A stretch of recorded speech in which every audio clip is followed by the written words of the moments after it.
You're going to love this recipe. It is so easy. It's Key West grilled chicken. That's roughly 6 tablespoons of soy sauce, 2 tablespoons of honey.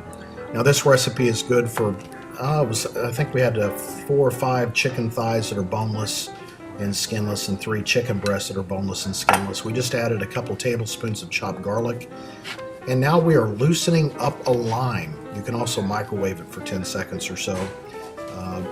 In hindsight, I might have used a little bit more lime because I had a lot of chicken, but the taste was outstanding. So we're going to squeeze this fresh lime directly into the marinade as we have it now in the bowl. And then after we squeeze the limes in, the next step is to get some oil, just simple vegetable oil. You want something neutral. You don't want to use olive oil for this. Roughly 2 tablespoons. And now we're going to whisk it, emulsify it so that the lime and the oil mix up nicely together. And now a little bit of freshly cracked black pepper, which I love on practically everything, maybe even ice cream. Haven't tried it yet.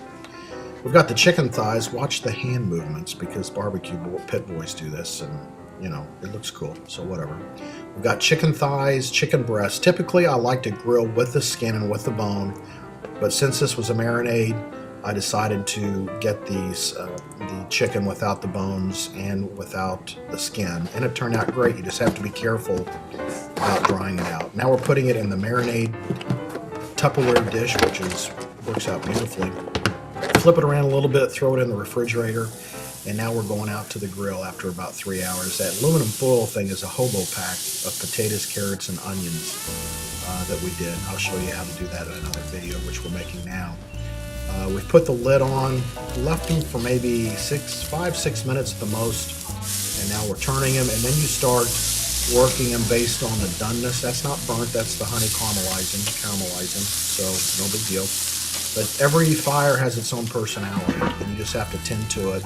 We flip it, put the lid back on. Now I'm pulling the breast meat off because the white meat does tend to cook quicker than the dark meat, and it's subject to drying out a little quicker. The thigh meat is much moister. So now we put the lid back on for maybe another 2 to 3 minutes, and now we are done. It is time to bring this in, serve it up with the hobo pack. It had a sweet, limey, garlicky flavor, which was awesome. Tender, delicious, not dry. You'll love this recipe. Give it a shot.